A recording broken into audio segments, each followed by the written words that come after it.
April 17, 2026 சித்திரை 4 வெள்ளிக்கிழமையில் சித்திரை அமாவாசையானது அமைச்சிருக்கு.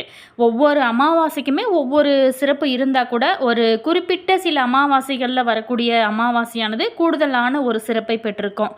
இது April 16 மாலை 7:30 மணி முதல் ஏப்ரல் 17 மாலை 5:45 வரைக்குமே இந்த அமாவாசை திதியானது இருக்குது. இந்த நாளில் நம்ம முன்னோர்களுக்கு என்னென்ன விஷயங்கள்லாம் செய்யணும், முன்னோர்களுக்கு தர்ப்பணம் கொடுக்கவும், பித்ரு தோஷம் நீங்கவும், முக்கியமாக இந்த அமாவாசை அப்படின்னு பொதுவாக சொன்னாவே அமாவாசையில் காகத்திற்கு சாதம் வைக்கணும் அப்படின்னு சொல்லுவாங்க. ஏன் அப்படி காகத்திற்கு சாதம் வைக்கணும், அப்படி அமாவாசையில் இருக்கக்கூடிய முக்கியமான ஸ்பெஷல் என்ன, அதே நேரத்தில் இந்த சித்திரை மாதம் எந்த அளவு ஒரு முக்கியத்துவம் வாய்ந்ததாக இருக்குது, இதையெல்லாம் பற்றின முழுமையான தகவலையும் தான் நாங்கள் உங்களுக்காக சொல்லியிருக்கோம். அதே நேரத்தில் இந்த அமாவாசை நாளில் நம்ம காகத்திற்கு சாதம் வைக்க சரியான திசை எது, இந்த திசையில் சாதம் வச்சிங்க அப்படின்னா கண்டிப்பாக உங்களுக்கு பாவம் வந்து சேரும். அது எந்த திசை அப்படிங்கிறத நம்ம விரிவாக பார்க்க போகிறோம். வீடியோவை ஸ்கிப் பண்ணாமல் முழுமையாக பாருங்கள். வீடியோ பிடிச்சிருந்தால் மறக்காமல் லைக் பண்ணுங்கள். இது போன்ற பல சுவாரஸ்யமான தகவல்களை நீங்கள் தெரிஞ்சுக்கணும் அப்படின்னாலும் மறக்காமல் இனியவள் உற்சாகம் சேனலை சப்ஸ்கிரைப் பண்ணிட்டு கூடவே இருக்க பெல் பட்டனையுமே ப்ரெஸ் பண்ணிட்டு வாங்க வீடியோக்குள்ளே போகலாம்.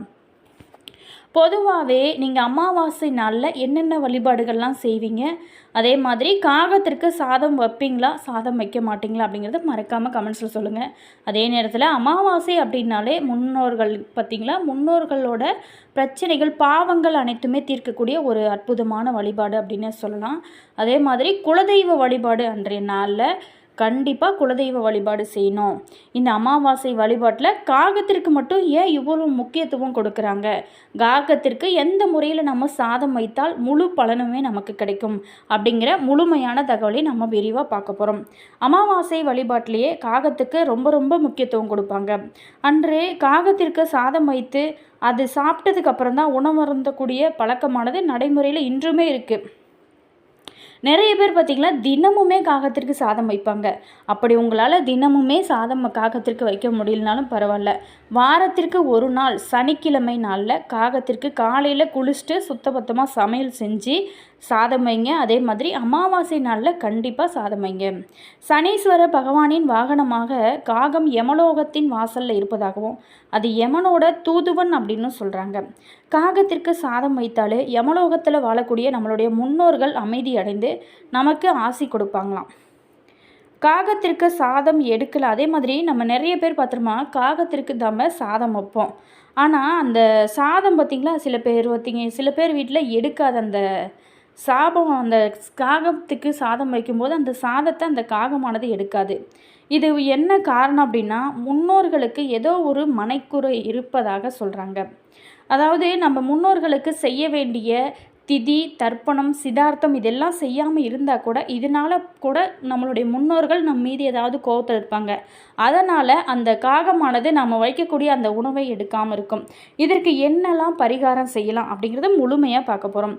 அமாவாசை இன்னைக்கு தங்களுக்கு வழங்கப்படக்கூடிய எள் தண்ணீரை ஏற்றுக்கொள்வதற்காக ஒவ்வொரு வீட்டு வாசல்லையுமே பித்ருக்கள் காத்து கொண்டு இருப்பாங்களாம். பித்ருக்களுக்கு தர்ப்பணம் கொடுக்க தை அமாவாசை ரொம்ப சிறந்ததாக இருக்குது. அதே மாதிரி இந்த சித்திரை அமாவாசையுமே ரொம்ப ரொம்ப சிறந்ததாக இருக்குது. அன்றைய நாளில் நீங்கள் கடல், ஆறு, புனித நதிகள் போன்ற நீர்நிலைகளுக்கு போயிட்டு இறந்த தாய் அல்லது தந்தையர்கள் யாராவது உங்கள் வீட்டில் இருந்திருப்பாங்க இல்லையா, அப்படி இறந்திருந்த நம்மளுடைய முன்னோர்களுக்கு நினைத்து திதி கொடுக்கலாம். அதே நேரத்தில் திதி கொடுக்கும் நாளில் சூரிய வழிபாடு செய்வது ரொம்ப ரொம்ப நல்லது. அப்படி இறந்தவர்களோட நாள் தேதி தெரியாதவர்கள் கூட வருடத்தோட 12 அமாவாசைக்கு திதி கொடுக்க முடியாதவங்களும் இந்த அற்புதம் நிறைந்த இந்த சித்திரை அமாவாசை நாளில் நீங்கள் திதி கொடுத்தாலே ஆண்டுதோறுமே திதி கொடுத்த பலனானது அடையலாம். இந்த நாளில் தீர்த்த தலங்களுக்கு சென்று நீங்கள் கண்டிப்பாக முன்னோர்களுக்கு செய்ய வேண்டிய சடங்குகளை செய்யுங்க. அதே நேரத்தில் காகத்திற்கு நம்ம சாதம் வைப்பதும் ரொம்ப ரொம்ப முக்கியமான ஒரு விஷயமா இருக்குது. அதுவும் இந்த சித்திரை அமாவாசை தமிழ் புத்தாண்டோட முதல் அமாவாசை அப்படிங்கிறதுனால இது முன்னோர்களை வழிபடவும் பித்ரு தோஷங்களை நீக்கவும் மிகவும் சக்தி வாய்ந்த ஒரு நாளாக இருக்குது. இந்த நாளில் புனித நீராடி முன்னோர்களுக்கு தர்ப்பணம் தானம் செய்வதனால கர்ம வினைகள் நீங்கி வீட்டில் சுபிட்சம் ஏற்படுமா.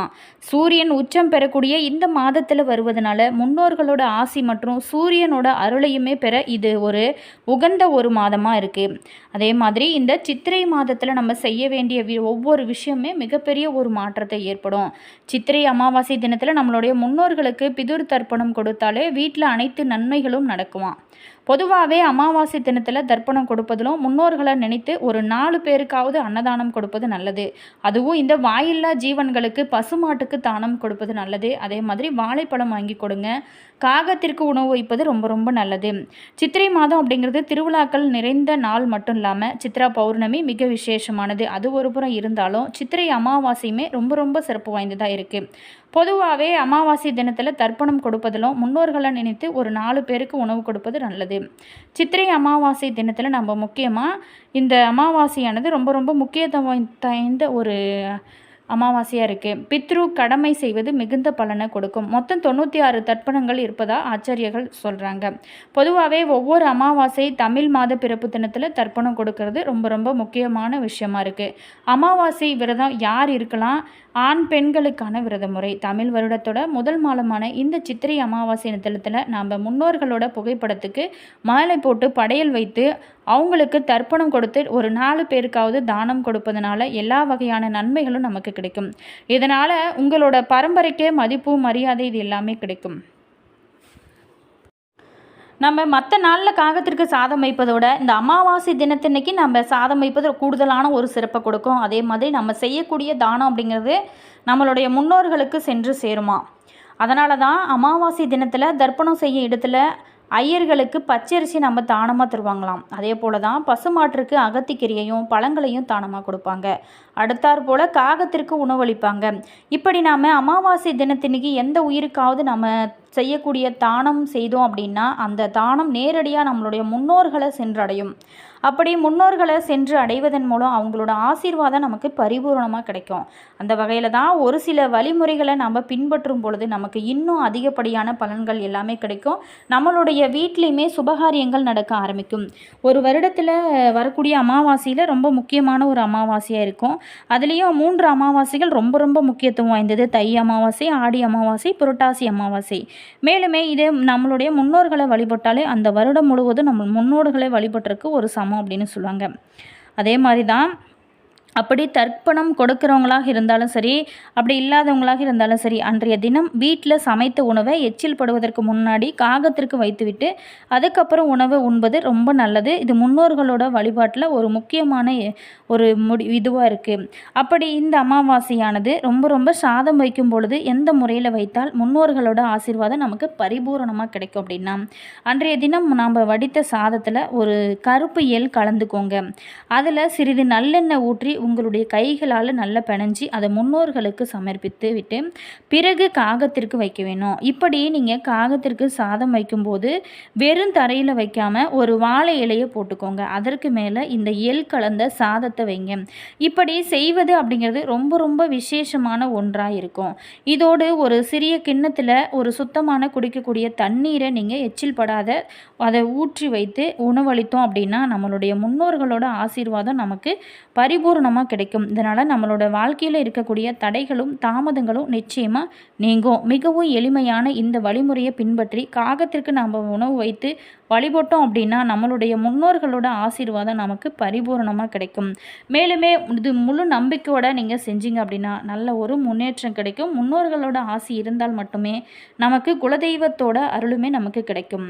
அதே மாதிரி எத்தனையோ பறவைகள் உயிரினங்கள் இருக்கும்போது அமாவாசை இன்னைக்கு நம்ம காகத்திற்கு மட்டும் உணவு வழங்கப்படுவது ஏன் பல பேருமே நினைப்பது இருக்குது. இதற்கு ஜோதிட ரீதியாகவும் வாழ்வியல் ரீதியாகவும் பல காரணங்களே இருக்குது.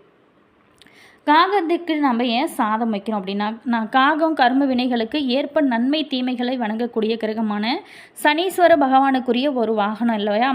இதுதான் பூலோகத்தில் நாம் செய்யக்கூடிய திதி தர்ப்பணம் போன்ற சிதார்த்த காரியங்களை பித்ருலோகத்தில் இருக்கக்கூடிய நம்மளுடைய முன்னோர்களிடம் கொண்டு போய் சேர்க்கிறது அப்படின்னு சொல்கிறாங்க. காகம் சாதாரணமாகவே குப்பையில் கிடக்கும் பொருட்களை, அதாவது எலி இந்த மாதிரி போன்றதெல்லாம் சாப்பிடும். அதே போல் தான் இது பார்த்திங்களா, நாம் இலை போட்டு வைக்கக்கூடிய உணவுகளையும் சாப்பிடும். அது போல் கர்ம வினைகளால் நம்ம எவ்வளவு கீழான நிலையில் இருந்தாலும் அதை எல்லாமே நீக்கி வாழ்க்கையில் நமக்கு ஏற்றத்தை கொடுக்கக்கூடிய நிலையை கொடுக்கும். அப்படிங்கிறதுனால தான் காகத்திற்கு நம்ம அமாவாசை நாளில் உணவு வைக்கிறோம். அதே மாதிரி அமாவாசை அன்னைக்கு முன்னோர்கள் சனீஸ்வரனின் வாகனமாக காகத்தின் வடிவிலேயே வந்து நாம் படைக்கக்கூடிய உணவுகளை நம்மளுடைய முன்னோர்கள் சாப்பிடுவது ஐதீகம். நமக்கு நல்ல நேரம் இருந்தாலும் காகங்கள் நாம் வைக்கக்கூடிய உணவுகளை உடனடியாக சாப்பிட்டு விடும். ஒருவேளை நமக்கு நேரம் சரியில்லை, கெட்ட கர்மாக்கள் அதிகம் இருக்குது அப்படின்னா காகங்கள் சற்று யோசித்து ஒரு தாமதமாக தான் அந்த உணவை எடுத்துக்கும். சில நேரங்களில் காகம் நாம் வைக்கக்கூடிய உணவை கூட சாப்பிடாம போகிறத நம்ம பார்த்துருப்போம். சனீஸ்வரன் மற்றும் முன்னோர்களோட வடிவமாக காகங்கள் பார்க்கப்படுவதனால தான் காகம் கரைவதற்கும் தலையில் தட்டுறதுக்கும் போன்றவற்றிற்கு எல்லாமே பலன்கள் பார்க்கக்கூடிய வழக்கமானது நம்மகிட்ட இருக்குது. நம்மளுடைய முன்னோர்கள் காகங்கள் வழியாக சில விஷயங்களை நமக்கு உணர்த்துவதாக ஐதீகம். இந்த அமாவாசை பார்த்திங்களா, வாழைக்காய் நீங்கள் வைத்து நீங்கள் காகத்திற்கு சாதம் வைப்பது, முன்னோர்களுக்கு படையல் போட்டு வைக்கும்போது இந்த வாழைக்காய் பொரியல் வச்சு சாப்பிட்லாம். அதே மாதிரி அப்படி முன்னோர்களுக்கு விருப்பமான உணவுகள் வாழைக்காய், எள், நெய் கலந்த சாதத்தை காகத்திற்கு வைத்தாலே முன்னோர்களோட ஆசி நமக்கு கிடைக்குமா. அதுவும் சூரியனை சாட்சியாக வைத்து உச்சி பொழுதிலேயே காகத்திற்கு உணவளிக்க வேணும். அப்படி உணவு கொடுப்பதனால வாழ்க்கையில் படிப்படியான நல்ல ஒரு முன்னேற்றம் ஏற்படும் அப்படின்னு சொல்லலாம். என்ன நேயர்களே, இந்த வீடியோவில் இந்த அமாவாசையோட சிறப்புகளையும் இந்த சித்திரை அமாவாசையில் நம்ம முன்னோர்களோட ஆசி கிடைக்க நம்ம காகத்திற்கு எந்த முறையில் சாதம் வைக்கணும் அப்படிங்கிறதையும் பார்த்தோம். வீடியோ உங்களுக்கு பிடிச்சிருக்குன்னு நினைக்கிறேன். வீடியோ பிடிச்சிருந்தால் மறக்காமல் லைக் பண்ணுங்கள். இது போன்ற பல சுவாரஸ்யமான தகவல்களை நீங்கள் தெரிஞ்சுக்கணும் அப்படின்னாலும் மறக்காமல் இனியவள் உற்சாகம் சேனலை சப்ஸ்கிரைப் பண்ணி வச்சுக்கோங்க. அதே மாதிரி கூடவே இருக்க பெல் பட்டனையுமே ப்ரெஸ் பண்ணிக்கோங்க. அப்போ தான் நாங்கள் போடுற ஒவ்வொரு வீடியோஸுமே உடனுக்குடன் உங்களுக்கு நோட்டிஃபிகேஷன் வரும். தேங்க்யூ.